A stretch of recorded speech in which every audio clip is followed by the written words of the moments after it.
আসসালামু আলাইকুম। আজকে তৈরি করব চিকেন নাগা উইংস। চলুন কিভাবে এটা তৈরি করা হয় দেখে আসি। এখানে হাফ কেজি চিকেন উইংস আছে, আমি ভালো মতো পরিষ্কার করে ধুয়ে নিয়েছি।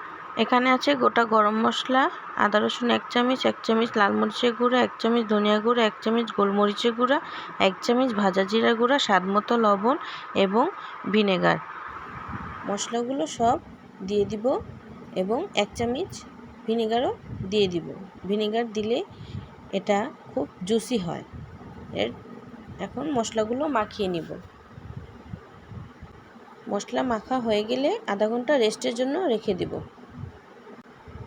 আধা ঘন্টা রেস্টের পর আমি এখানে 4 টেবিল চামচ ময়দা দিয়ে নিব। আপনারা কর্নফ্লাওয়ার থাকলে দিতে পারেন, আমার কাছে নেই তাই আমি দিলাম না। ভালো মতো কোট করার পর উইংসগুলো দেখতে এরকম দেখায়।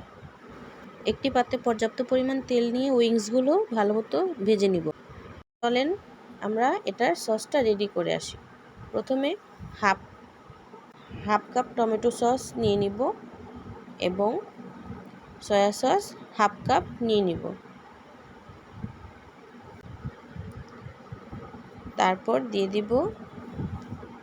তারপর দিয়ে দিব লাল মরিচের গুঁড়া। আমি একটু স্পাইসি পছন্দ করি তাই আমি 1.5 টেবিল চামচ দিয়েছি, আপনারা আপনাদের মতো দিয়ে নেবেন। তারপরে দিয়ে দিব গোলমরিচের গুঁড়া 1 চামচ, একটি নাগা মরিচ কুচি করে, 2 চামচ চিনি দিয়ে ভালো মতো আমরা এটা মিক্স করে নিব। ভালো মতো মিক্স করব যাতে চিনিগুলো সব গলে যায়। একটা সাইডে রেখে দিব।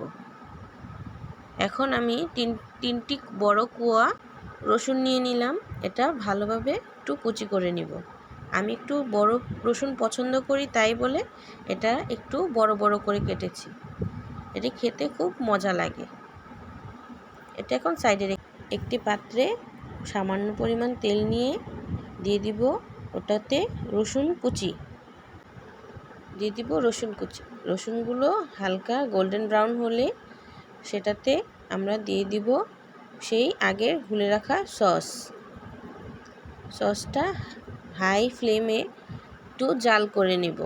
তারপরে দিয়ে দিব ভেজে রাখা উইংসগুলো ভালো মতো সসে কোট করে নিব।